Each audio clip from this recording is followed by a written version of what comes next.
Hey everybody, and welcome to my channel. My name is Noah Kellman and I'm here to teach you everything that I know about playing jazz piano and much more. So today we are going to be talking about one of the most common questions that I get whenever I am teaching, and that is, how do we use proper fingering when we're playing improvised music, right? We're playing all these different lines, we don't even necessarily know where we're actually going.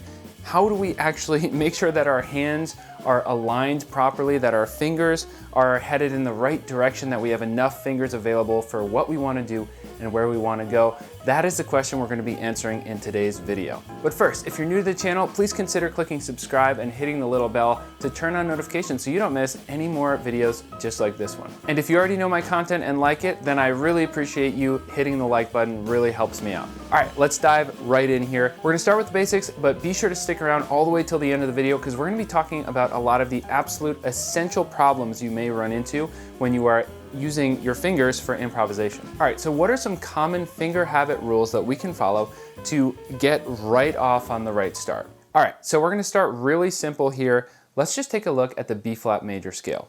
So in this case, we're gonna go 2, 1, 2, 3, 1, 2, 3, 4. And of course, we're gonna get much more complex than this, but I just wanna start with some fundamentals here because these actually are kind of the key starting point, even when it comes to jazz improvisation. All right, so when we start on a black key, we start with the 2 or 3 finger in the right hand, usually honestly the 3 finger in the left hand, but same rule more or less. So we're gonna go from there, and when we get to a white key, we're gonna land on the thumb. And that positions us great here to land on the thumb again. And if we wanna keep going, bring the thumb, we keep bringing the thumb underneath. And when we're going down, when we hit the thumb, we bring usually the 3rd finger or 4th finger back over the thumb to go down. So this kind of stuff is why major scales tend to be so important to learn as a starting point. Left hand, similar idea, 3, 2, 1, 4, 3, 2, 1. Works great, we can keep going up. We keep bringing our fingers over to, whoops. Obviously my left hand, not as strong as that right hand. I got to do more practicing here. So left hand stuff can obviously be really tricky when we get to improvisation, but we're going to talk about that as well. Now we have to think about hand position a bit. And the thing about hand position when you combine it with improv is that we actually do have to be thinking ahead a little bit. So if your improvisational mind is always just kind of frantically looking for the exact next note you're going to play, that's when you're going to kind of get stuck. And it might be a mental pattern you're not even fully aware of. But we do want to be thinking a little bit ahead of the game here.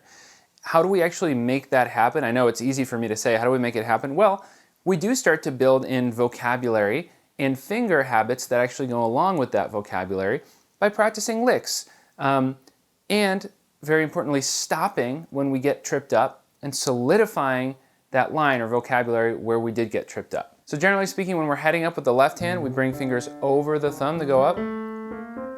And the thumb comes under when we're going down, right? Right hand is just the opposite. We bring the thumb under when we're going up and bring fingers over the thumb when we're going down, usually the 3rd or 4th finger. Now, if we're coming from here, if we want to get to a G, that's what we're hearing, we bring the 3rd finger over. If we want to get to an F, bring the 4th finger over. So these are important things that we need to think about and build into our brain. Now, I think it's time to jump into jazz improv here.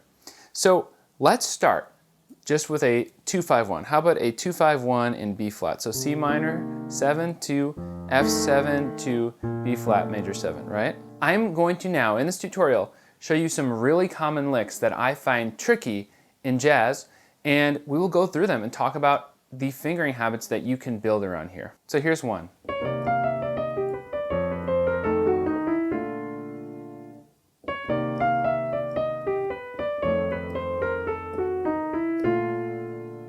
So what am I doing in terms of fingers here? Well, it's really important because we've got some enclosures and approach note patterns happening here. If you don't know what those are, have some other videos on those that I'll be sure to link.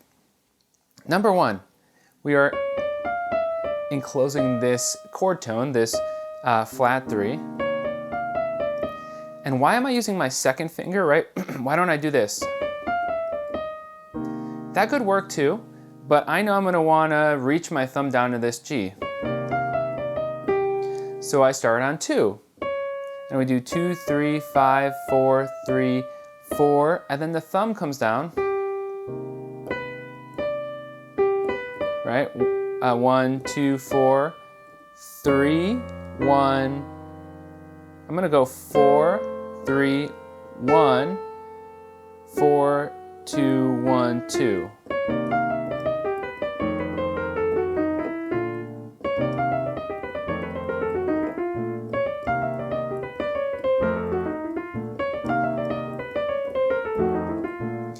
And so this is a really interesting, right? We're actually reaching down from the A. And we have this little pattern, 2, 1, 2. Now the thing about each of these is you might actually be able to find a better fingering than me. I'm showing you what my finger habits have built in and what I might recommend here. But everyone's fingering is different, so an important piece of this process is figure out if this fingering works well for you. If it doesn't, figure out what does make sense for you.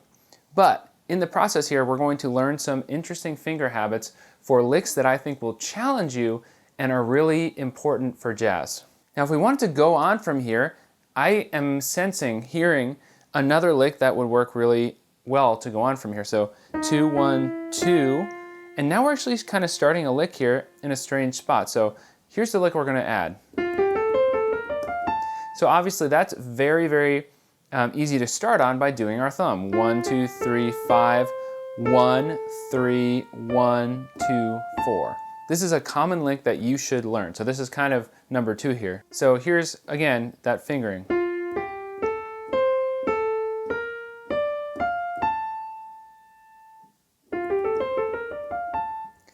And additionally, if you wanted to keep going up with this arpeggio, 1, 2, 3, 5, 1, 3, 1, 2, 3, 4, 1, 2, 3, 4, 1, 2, 3, 4.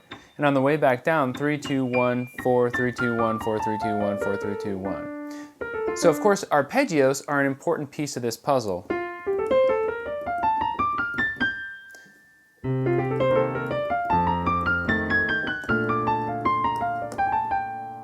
So what if we wanted to go from our first lick to the second one? Well, we get in a tricky spot. So we actually end up starting our lick on finger number 2. So this is a little tricky, but what I would recommend is 2, 3, 1. And then we just get right back to where we were before.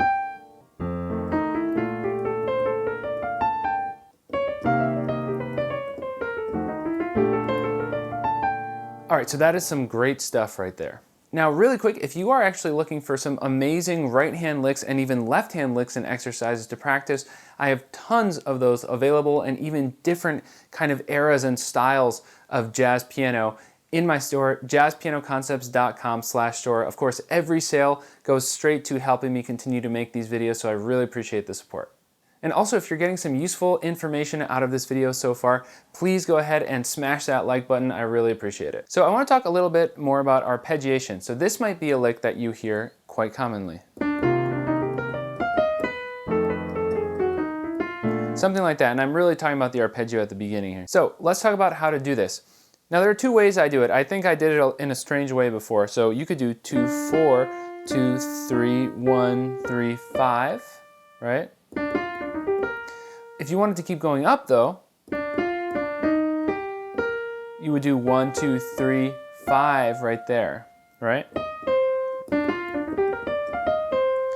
But there may actually be a better way of doing this, and this is an example of where I'm actually finding a better finger habit when I'm exploring this. So maybe it would be better to do 1, 3, 1, 3, 1, 2, 3, 5.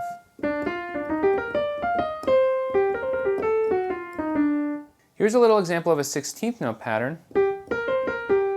And to keep going down, instead of doing 2 here, which trips me up if I want to go down, I'm probably going to do 4.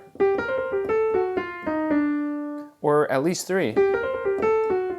Yeah, 3 works great.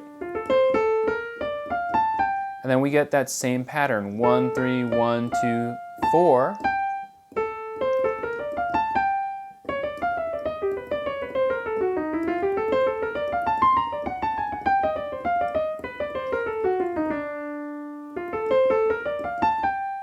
And so we can start actually combining these different patterns and figuring out different fingerings. Now, I definitely recommend working on some different fingerings for arpeggios. So on an arpeggio, preferably you don't want to use 5 because it's a little awkward to jump, but some of them, that's just kind of the best thing you can do. And that's what I'm finding here. Let me know if you think of something else. Then I'm just literally going to just jump at the end there. Sometimes you can find a different fingering, right? Start somewhere else. Okay, so actually just messing around with it, I did find another interesting thing. We could do 3, 5, 1, 2, 3, 5, 1, 2, 3, 5.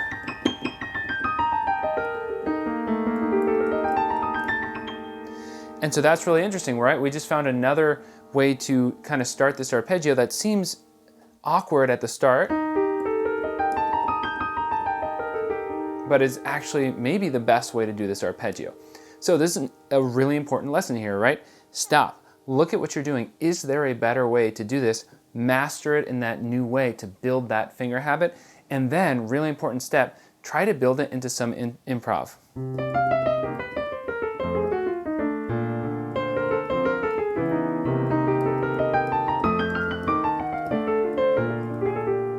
So honestly, I didn't build that in very well. It was a little awkward. I kind of just stopped and started the arpeggio.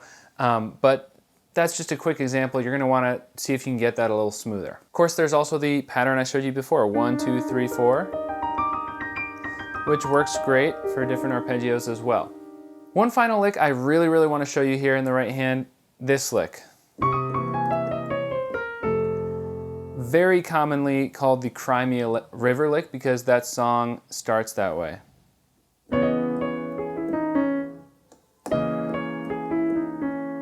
Right, and that's usually over a minor 6 chord. But it works great over an altered chord. So here we've got C alt. So we're doing 5, 4, 2, 1, 3, 2, 1, 2, 1. And this is a little flick, 4 to 5. And that's a really nice finger pattern right there. Now let's look at the left hand. All right, that is awkward because my left hand is just awkward in general. But let's take a look at what I did here. So I did 3, 1, 2, 3, reach down with my pinky. So 5, 3, 1, 2, 3, 1. So adjusting hand position down. 1, 2, 3, 2, 1, 2, 1. And right here, let's do 1, 4, 5, and that positions us for the arpeggio. 5, 3, 2, 1, 5, 4, 2, 1, and then maybe we'll do 2, 3. So that's pretty tricky.